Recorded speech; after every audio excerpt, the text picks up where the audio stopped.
சரி, okay, okay. Sorry bro. சரி, okay. நான் வந்து ஹிருதயபூர்வம் அந்த படத்தோட ரிவ்யூ சொல்லிடுறேன். ரொம்ப ஒரு சின்ன பிளாட்டு தான்.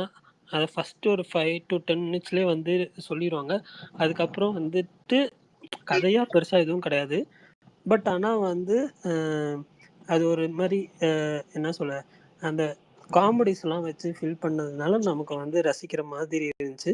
நிறைய இடத்துல காமெடிஸ் வந்து ரொம்ப பிடிச்சிருந்துச்சு, ஒர்க் ஆயிருந்துச்சு. அதுவும் வந்து இந்த இன்ட்ரோ பிளாக்குக்கு முன்னாடி ஒரு ஒரு சீக்வன்ஸ், ஒரு சின்ன சீக்வன்ஸ் ஒன்று வரும். அதெல்லாம் உண்மையிலேயே ரொம்ப சிரிச்சு என்ஜாய் பண்ணேன். ஸ்டோரியாக பெருசாக இதில் வந்து எதுவும் எதிர்பார்க்க முடியாது. ஆனால் ஒரு 2.5 மணி நேரம் ஜாலியாக போயிட்டு சிரிச்சு என்ஜாய் பண்ணிட்டு வரலாம். எனக்கு இது இப்போ அதர் லாங்குவேஜ்லேருந்து பார்க்குறவங்களுக்கு எப்படி சப்டைட்டில் அந்த காமெடி புரியுமா இல்லையான்னு தெரியல. ஏன்னா கொஞ்சம் சீரியஸாக இருக்கும் சுச்சுவேஷன், அதில் காமெடி பண்ணியிருப்பாங்க நிறையா விஷயம். ஸோ அந்த மாதிரிலாம் இருக்கும். கொஞ்சம் சர்க்காஸ்டிக் காமெடியெல்லாம் இருக்கும் வேறு. நல்லா இருந்துச்சு. ஒரு சின்ன கேமியோ இந்த படத்துலையும் இருக்குது. அந்த கேமியோ பெருசாக இம்பேக்டாக இல்லை, பட் ஆனால் அது தேட்டரில் வரப்போ ஒரு மாதிரி ஃபன்னாக இருந்துச்சுன்னு வச்சுக்கோங்க. எனக்கு வந்துட்டு பிடிச்சிருந்துச்சி படம். வந்துட்டு சின்ன சின்ன குறைகள் இருக்குது, கொஞ்சம் லேக் ஃபீல் ஆகும். பட் ஆனால் வந்து அந்த இடத்துல கரெக்டாக ஒரு காமெடி வச்சு நம்மளை சிரிக்க வச்சு என்ஜாய் பண்ணிடுவாங்க. எனக்கு சாட்டிஸ்ஃபையிங்காக இருந்துச்சு அந்த படம். வந்து ஹிருதயபூர்வம் பிடிச்சிருந்துச்சி, நல்லா இருந்துச்சு. அப்படியே வந்துட்டு லோகா ஒரு சூப்பர் நேச்சுரல் த்ரில்லர். பட் ஆனால் வந்து ஃபர்ஸ்ட் ஹாஃபில் ரொம்ப டைம் எடுத்து அப்படியே பொறுமையாக தான் வந்து ஸ்டோரிக்குள்ளே போனாங்க. அது ஸ்டோரிக்குள்ளே போகும்போதே அப்படியே டக்குன்னு இன்ட்ரல் பிளாக் வந்துச்சு. இன்ட்ரல் பிளாக்கில் அது ஒரு ஃபைட் சீக்வன்ஸ் ஒன்று இருக்குது, பிரிச்சுட்டாங்க வேற லெவலு. இந்த படத்துக்கு வந்து ஸ்டண்ட் கொரியோகிராஃபர் யாருன்னு பார்த்தீங்கன்னா யானிக் பென். ஓகே, மாவீரனில் அவர் தான் ஸ்டண்ட் கொரியோகிராஃப் பண்ணியிருந்தார். இந்த படத்துக்கும் அவர் தான் பண்ணியிருக்காரு. அந்த ஒரு இன்ட்ரல் பிளாக் சீக்வன்ஸு என்ன சொல்ல, இந்த மாதிரி பார்த்ததே இல்லை, அந்த மாதிரி இருந்துச்சு. இது எப்படி யோசிச்சிங்கன்றதை விட இதை எக்ஸிக்யூட் பண்ண விதம்னு ஒன்று இருக்குது, அது எனக்கு ரொம்ப பிடிச்சிருந்துச்சு. அதுக்கு முன்னாடி ஒரு அந்த சீக்வன்ஸு என்ன சொல்ல, அந்த கேரக்டர் வந்துட்டு நமக்கு பெருசாக வந்து தெரியாத ஒரு கேரக்டராக இருக்கும். பட் அதை ஃபைட் பண்ணுறப்போ நம்ம வந்து அவ்வளோ கத்தி என்ஜாய் பண்ணுவோம். அந்த மாதிரி இருக்கும் அந்த ஃபைட் சீக்வன்ஸு. சரி, செகண்ட் ஹாஃபில் சூப்பராக பண்ணிடுவாங்க அப்படின்னு தான் உட்காந்து. பட் ஆனால் செகண்ட் ஹாஃப்லேயுமே வந்து கொஞ்சம் நல்லா ஸ்டார்ட் பண்ணி அப்புறம் ஒரு மாதிரி கொண்டு போய் தான் முடித்தாங்க. ஆனால் கிளைமேக்ஸில் வர ஃபைட் சீக்வன்ஸும் அந்த ஆன்டகானிஸ்ட்டுக்கும் வில்லனுக்கும் நடக்கிற ஃபைட் சீக்வன்ஸ், அந்த ரெண்டுமே வந்து ஒரே ஒரு விஷயம் பாருனே, இந்த படத்துக்கு எனக்கு தெரிஞ்சு நெகட்டிவா நீ மட்டும் தான் கொடுத்துருக்க. பார்த்து சொன்னவங்க எல்லாருமே பாசிட்டிவா தான் சொல்லியிருக்காங்க. நான் அதை சொல்லி முடிச்சுட்டு சொல்கிறேன்னா, ஏன்னா அதுதான் அதுக்கப்புறம் செகண்ட் ஹாஃபில் நிறைய கேமியோஸ் இருக்குது.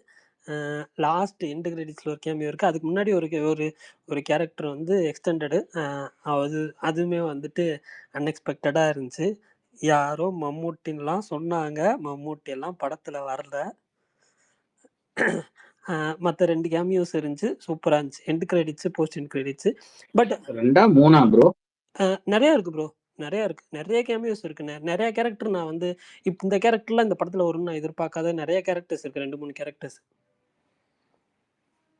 அதில் வந்துட்டு எனக்கு வந்து சர்ப்ரைசிங்காக இருந்துச்சு. இந்த யூனிவர்ஸை பெருசாக கொண்டு போகணும் அப்படின்ற ஒரு இதில் எடுத்த மாதிரி இருந்துச்சு. இப்போ என்னென்னா இதில் சாப்டர் 1ன்னு போட்டிருக்காங்க. பட் ஆனால் எனக்கு இந்த ஸ்டோரியே வந்து ஒரு ப்ரோலாக் ஸ்டோரி மாதிரி தான் எனக்கு வந்து ஃபீல் ஆச்சு.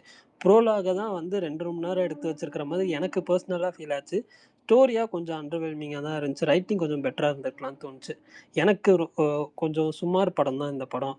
ஆனால் இங்கே பார்த்த எல்லாருமே வந்து சூப்பராக இருக்குது, வேறு லெவலில் இருக்குது அப்படின்னு தான் சொல்கிறாங்க. பட் எனக்கு இப்படி தோணுச்சு. பார்த்து எல்லாருமே பாசிட்டிவாக தான் சொல்கிறாங்க. அவ்வளோதான்.